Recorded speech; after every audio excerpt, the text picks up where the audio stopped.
I estimated how far the tree would fall, and right there is the end of it. So had it been in perfect alignment, you would have been within 1 foot of it. I'm pretty good at that. I've done that my whole life, and I've always been able to figure that out. I don't know how I do it. I just look at it and go, well, there's where it's going to hit. Some people have talents for making money. I don't. I have talents for doing weird things like this.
I'm not sure this one will make shingles. It looks like it will, but it's got some deformities. That bottom one should be pretty good. The second one was pretty good.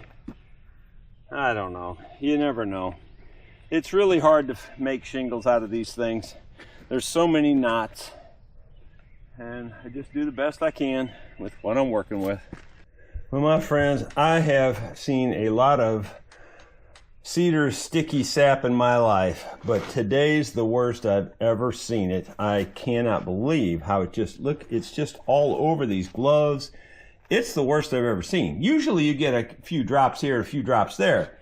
This is just a mess. It's on my arm here. It's got on the steering wheel. It's on my tools.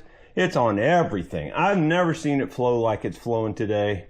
I guess I've never cut cedar at this time of the year for the most part, because, you know, I don't usually do it in the heat of the summer, and it's just about summer heat here now. Well, I took to wearing these black nitrile gloves. I've just putting this little piece up here on the sawmill. I already coated one pair and I had to throw them away because then it gets all over everything else. So, you know, like, you can't touch anything else once you get this stuff on your hands. By the way, in case you're wondering, the sap is only in the outer edge. In fact, here's a good example. Let me just get the camera and show you. Let me just show you how it's oozing out of here. Maybe you can see how it's just oozing out all the way around. So the sap is really only in the bark. Once you saw these things into shingles, there's no more sap really. I mean, there's some dampness, but it's not sap. Anyway, we're gonna see if we can block these pieces up and make some shingles out of them. Here we go.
There's just a lot more work to all this than most people would ever believe, especially when it comes to a sawmill.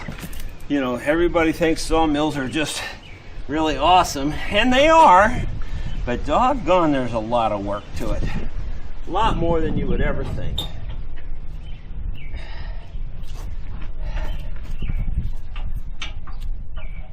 You better not be allergic to work if you get a sawmill. That's all I got to say.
If you get one that's completely automatic, it's still a lot of work. But a manual one like this is probably twice the amount of work.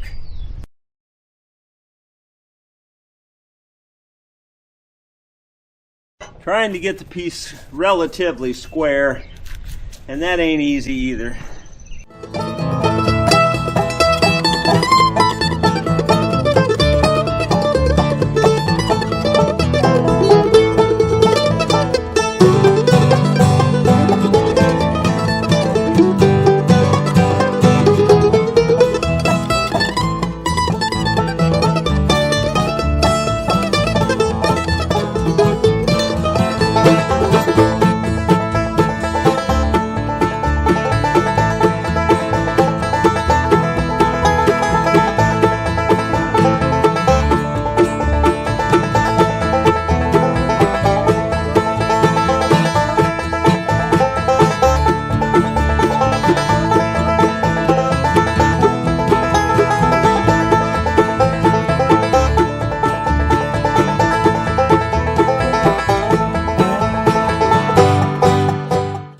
That's the process of squaring up a block. This block will be turned into shingles, but I got two more that I have to square up. Well, in the progression of making shingles, my next step is I put them on the cutoff saw and I square up the ends and I cut them off to length. Because I typically make these blocks a little bit long. So, and then cutting them off ain't no easy thing because they're so big.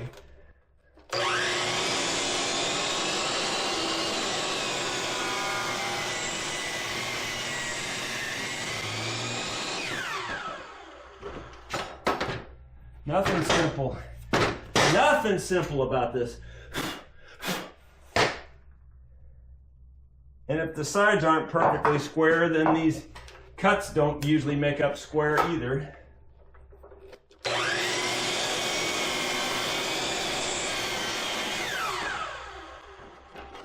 That's not too terrible. Could be worse. All right, so now I'm going to measure to length. And I want to get them 18 inches. And of course, if I didn't have the camera on, I'd have a pencil here. No, I do have a pencil here. I'll be darned. All right, so 18 inches is what I'm trying to shoot for. And yeah, it's just not simple. Nothing's easy about this.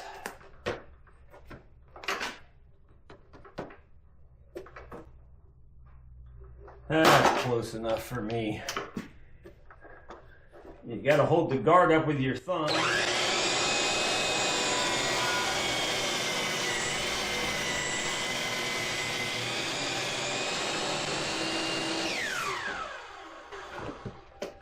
And you get to do this 2 more times after this one's done.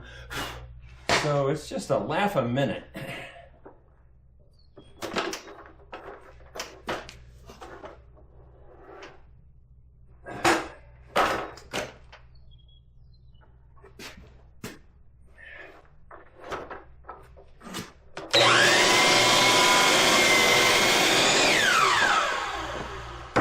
Cut off pretty good.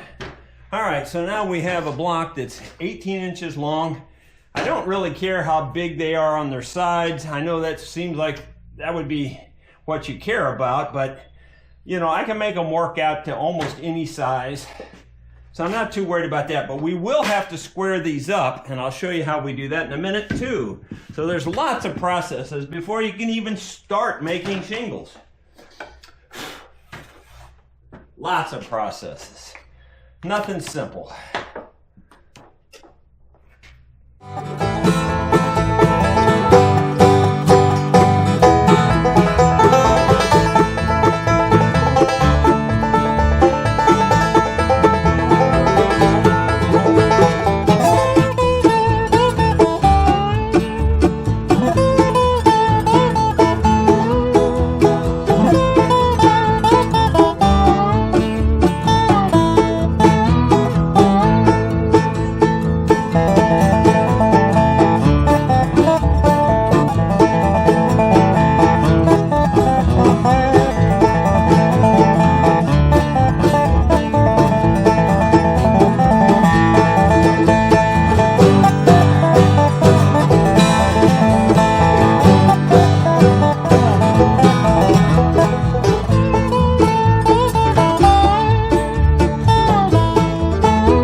get a nice big void in this one. That always helps when you're trying to make shingles. That just really helps a lot. Can you see it? Great big old hole in it. Doggone it. And it goes down in there pretty far. Just doesn't quit. You can't catch a break. In terms of all my grizzly tools that I have, like the table saw, this joiner, and my big planer here, which I say big, it's only 15-inch, but it's heavy duty. I paid about $500 a piece for all these tools. I bought them at their tent sale. You run in and you just grab the tag off of something. You can't bother to read what's wrong with it. If you do, somebody else will grab the tag while you're reading it. Once you grab the tag, it's yours. You can't undo the grab. You know, you grab it, it's yours. So anyway, I just ran in and grabbed the tag on all these. This one cost me $9 to fix it. That one cost me about $45 to fix it. This one cost me a little over $100 to fix it. Well worth it. Well worth it. Well worth it. Not saying that would happen every time, but that happened for me. One time I got lucky, you might say. All right, the next step in the process of shingle making is squaring these blocks up. They have to be square on 3 sides minimum.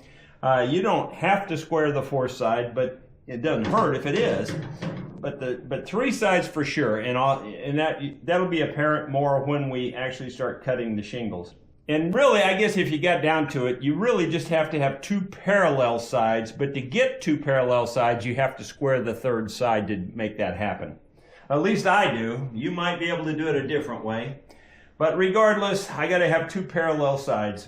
So that's what we're getting ready to do.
Lately the signs upon the face match the signs on the road I take. Slow down, don't turn left, dead end ahead.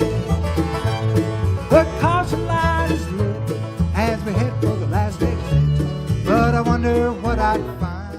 I thought I was going to get smart and not do the 3rd side, and the problem with that is I can't tell which side to put against the fence. I don't guess it matters. It really won't matter. I'm going to be fine, I think. I'm just going to go with that and see how it works. I turned the air on because it was just humid in here and I'm just sweating like crazy. It wasn't that hot. It's like 71, but I'm just sweating like crazy. So anyway, I turned the air down a little bit. That also helps the wood dry better. Here's my jig. This rides along the fence right here. And this piece here spaces the shingle out. This little thin strip right here spaces the shingle out from here. And then you flip the board over and do it again, and that's what cuts them on an angle. I've already used this to set the thickness here. It works out somehow. I don't know how I figured it out, but it works. We'll start with this one here. This is the one that's got the hole in it and it's got knots. So we might as well experiment with this one. And turn the vacuum on and let's give it a shot.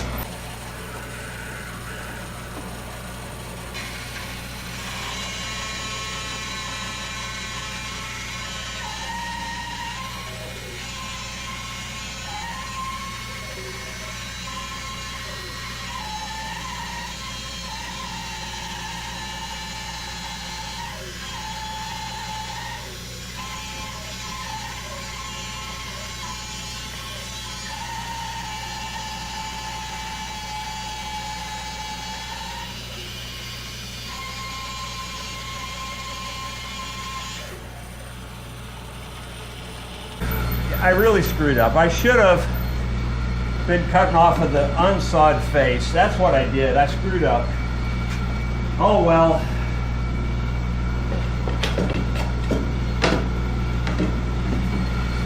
I'll straighten out my mess here and then we'll get back to the camera. Okay, I figured out my screw up here. I'm back to regular. Now I get a choice of sawing off any face I want to, and since this is the bad spot, I'm going to saw it off of this face here. This face here will give me the most shingles before I get to the bad spot. If I could drive through your mind, I wonder what I'd find if I could drive through your mind. Would the road be rough or paved? Should your love for me be saved? A highway or gravel road, either way it's the same old load. But I wonder what I'd find if I could drive through your mind.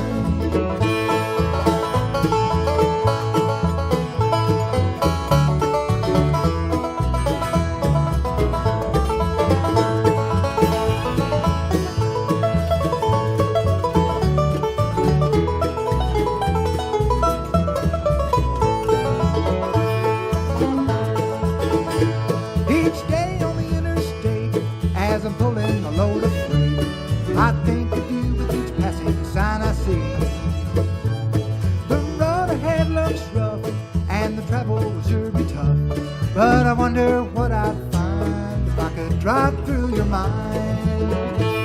I wonder what I'd find if I could. Well, there's the first bad spot. That's still a decent shingle though.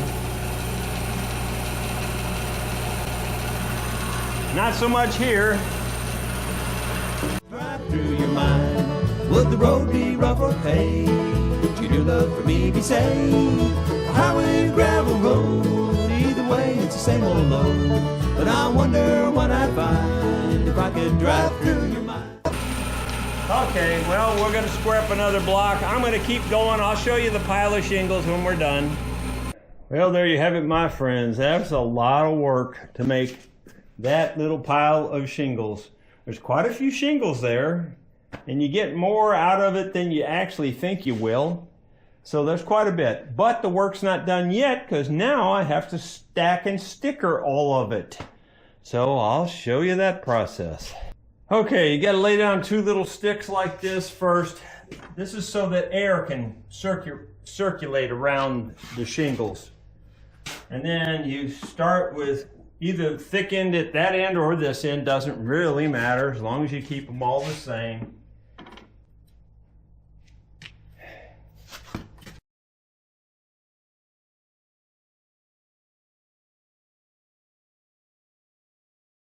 Like that. Then you gotta do it again. And it's tedious. And you try to line them up where they're roughly in line. You don't have to have them perfect, but it's better if they are close to perfect. I know Mike Morgan, he goes to extremes to make them perfect. And that's fine, but for my purposes, it's good enough for what we're doing.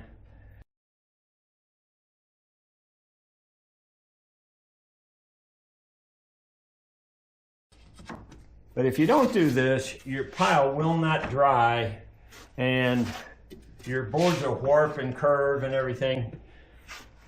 And even this way, you can still get some curvature and some warpage, but it does help.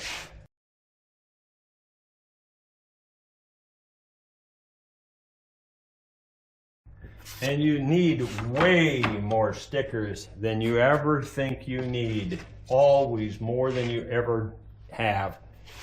And I'm sure that'll be the case here too. I'll probably run out and have to go make more. By the time I get all of it stickered, for sure that'll be the case.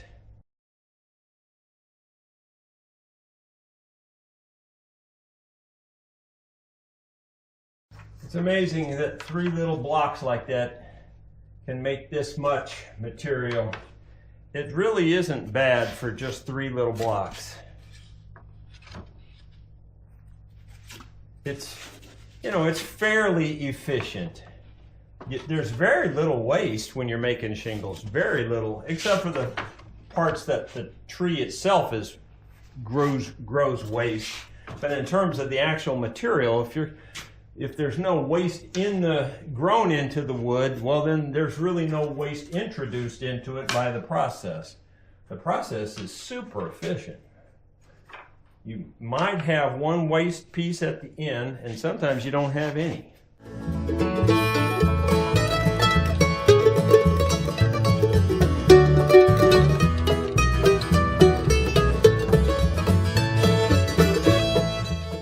I think this will be the last row, I think.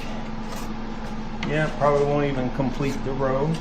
That's okay, it's close. So that's not too bad considering. Let's see, how many rows did we get? 1, 2, 3, 4, 5, 6, 7, 8, 9, 10. 10 times 1, 2, 3, 4, 5. So that would be 50 minus 1. So we got 49 shingles. That's not too bad out of 3 little blocks. In case you haven't been following along what's going on, they're thick at one end, of course, and skinny at the other end. And that's what the little jig does, is make those differences. All of this combined, I think, is about 1/3 of the roof. I think I need 2 more piles that big. Now you know how much work that is. Wish me luck.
There's no way he could love you like I do. Even though the light is lit and we're at the last exit, I still wonder what I'd find if I could drive through your mind. I wonder what I'd find if I could drive through your mind. Would the road be rough or paved? Could your love for me be saved? A highway or gravel road, either way it's the same old road. But I wonder what I'd find if I could drive through